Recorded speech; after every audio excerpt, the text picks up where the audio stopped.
4 ಆಯವ್ಯಯದಲ್ಲಿ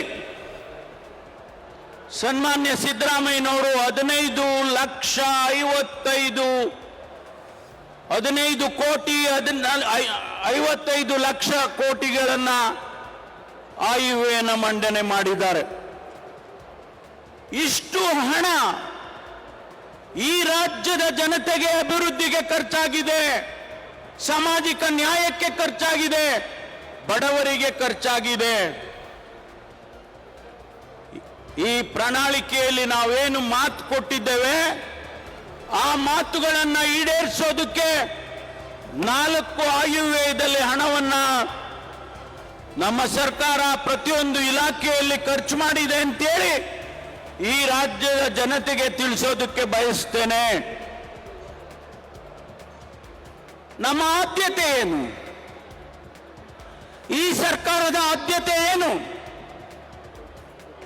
ಬಡವರಿಗೆ ಕಾರ್ಯಕ್ರಮ ಕೊಡಬೇಕು, ರೈತರಿಗೆ ಕಾರ್ಯಕ್ರಮ ಕೊಡಬೇಕು, ಕಾರ್ಮಿಕರಿಗೆ ಕಾರ್ಯಕ್ರಮ ಕೊಡಬೇಕು, ಯಾರು ನೊಂದವರಿದ್ದಾರೆ, ಶೋಷಿತರಿದ್ದಾರೆ ಅವರಿಗೆ ಕಾರ್ಯಕ್ರಮ ಕೊಡಬೇಕು. ನಾವು ಇವತ್ತು ಪರಿಶಿಷ್ಟ ಜಾತಿ ಜನಾಂಗ, ಹಿಂದುಳಿದ ಜನಾಂಗ, ಅಲ್ಪಸಂಖ್ಯಾತರು ಇವರುಗಳಿಗೆ ಅನೇಕ ಕಾರ್ಯಕ್ರಮಗಳನ್ನು ಕೊಟ್ಟಿದ್ದಾರೆ. ನಾನು ವಿವರಣೆಯನ್ನ ಮಾಡೋದಕ್ಕೆ ಹೋಗೋದಿಲ್ಲ. ರೈತರಿಗೆ ಅನೇಕ ಕಾರ್ಯಕ್ರಮಗಳನ್ನು ಕೊಟ್ಟಿದ್ದೇವೆ, ನಾನು ವಿವರಣೆ ಮಾಡಕ್ಕೆ ಹೋಗೋದಿಲ್ಲ. ಯಾರು ಹಳ್ಳಿಯಲ್ಲಿದ್ದಾರೆ, ಬಡವರಿದ್ದಾರೆ, ಸ್ವಾಭಿಮಾನದಿಂದ ಬದುಕೋದಿಕ್ಕೆ ಅವರಿಗೆ ನಾವು 5 ಗ್ಯಾರಂಟಿಗಳನ್ನು ಕೊಡ್ತಕ್ಕಂಥ ಯೋಜನೆಯನ್ನು ತಂದಿದ್ದೇವೆ. 2.5 ಲಕ್ಷ ಕೋಟಿ ರೂಪಾಯಿಯನ್ನ ಈ 4 ವರ್ಷದಲ್ಲಿ ಅವರಿಗಾಗಿ ಖರ್ಚು ಮಾಡ್ತಾ ಇದ್ದೇವೆ. ಇದು ನಿಮಗೆ ಭಾರತೀಯ ಜನತಾ ಪಾರ್ಟಿ ಅವರಿಗೆ ಕಣ್ಣಿಗೆ ಕಾಣಿಸೋದಿಲ್ವಾ? ಬಡವರ ಬಗ್ಗೆ ನಿಮಗೆ ಕಾರ್ಯಕ್ರಮವನ್ನ ಕೊಟ್ಟಿರ್ತಕ್ಕಂಥದ್ದು ನಿಮಗೆ ಕಾಣಿಸೋದಿಲ್ವಾ?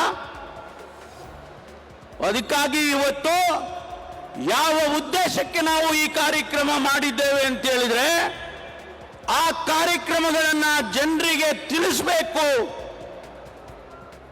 ರಾಜ್ಯ ಸರ್ಕಾರ ಕೊಟ್ಟ ಮಾತಿನಂತೆ ನಡ್ಕೊಂಡಿದೆ, ಸಿದ್ದರಾಮಯ್ಯನವರು ನುಡಿದಂತೆ ನಡೆದಿದ್ದಾರೆ, DK ಶಿವಕುಮಾರ್ ಅವರು ನುಡಿದಂತೆ ನಡೆದಿದ್ದಾರೆ ಅಂತೇಳಿ ಈ ರಾಜ್ಯದ ಜನತೆಗೆ ತುಮಕೂರಿನಿಂದ ಹೇಳಬೇಕು ಅಂತೇಳಿ ಈ ಕಾರ್ಯಕ್ರಮವನ್ನು ಮಾಡಿದ್ದೇವೆ. ನಿಜ, ನಿಮಗೆ ಸಹಿಸೋದಕ್ಕಾಗೋದಿಲ್ಲ. ಇವತ್ತು 1,52,948 ಜನರಿಗೆ ಹಕ್ಕುಪತ್ರ ಕೊಡೋದು ನಿಮಗೆ ಸಹಿಸೋದಕ್ಕಾಗೋದಿಲ್ಲ.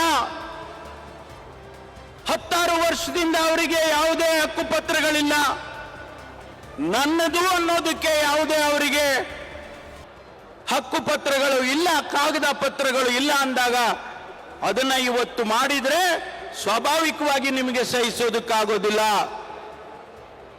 ಆದರೆ ಒಂದು ಮಾತನ್ನ ಹೇಳ್ತೇನೆ, ನಾವು ನಿಮಗೆ ಯಾರಿಗೂ ಸುಳ್ಳು ಹೇಳೋದಕ್ಕೆ ಬಂದಿಲ್ಲ, ನಾವು ಮೋಸ ಮಾಡೋದಕ್ಕೆ ಬಂದಿಲ್ಲ. ನಾವು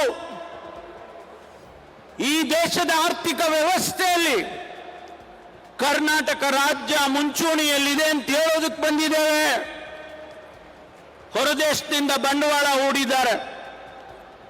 ಕರ್ನಾಟಕದಲ್ಲಿ 2 ಲಕ್ಷಕ್ಕೂ ಹೆಚ್ಚು ಕೋಟಿ ರೂಪಾಯಿ ಬಂಡವಾಳವನ್ನ ಇವತ್ತು ಕರ್ನಾಟಕದಲ್ಲಿ ಹೂಡಿದ್ದಾರೆ.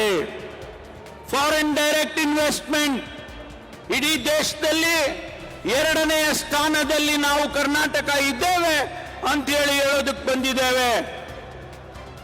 MB ಪಾಟೀಲ್ ಸಾಹೇಬ್ರು ಇಲ್ಲೇ ಇದ್ದಾರೆ. ಗ್ಲೋಬಲ್ ಇನ್ವೆಸ್ಟರ್ಸ್ ಮೀಟಿಂಗ್ ಅಂತ ಮಾಡಿದ್ರು. 10,24,000 ಕೋಟಿ ಕರ್ನಾಟಕದಲ್ಲಿ ಬಂಡವಾಳ ಹೂಡ್ತೇವೆ ಅಂತೇಳಿ ಸಹಿ ಹಾಕಿದ್ರು. ಅದು ಸುಳ್ಳ? ನೀವು ಮಾಡಿದ್ರ? ಭಾರತೀಯ ಜನತಾ ಪಾರ್ಟಿ ಆಡಳಿತದಲ್ಲಿ ಅದನ್ನು ಮಾಡಿದ್ರ? ಇವತ್ತು ಕರ್ನಾಟಕಕ್ಕೆ ಪ್ರತಿಯೊಬ್ಬರೂ ಕೂಡ ಹೊರದೇಶದಿಂದ ಇರಬಹುದು, ಹೊರ ರಾಜ್ಯದಿಂದ ಇರಬಹುದು, ಬಂಡವಾಳವನ್ನು ಹೂಡೋದಕ್ಕೆ ಬರ್ತಾ ಇದ್ದಾರೆ ಅಂತ ಹೇಳಿದ್ರೆ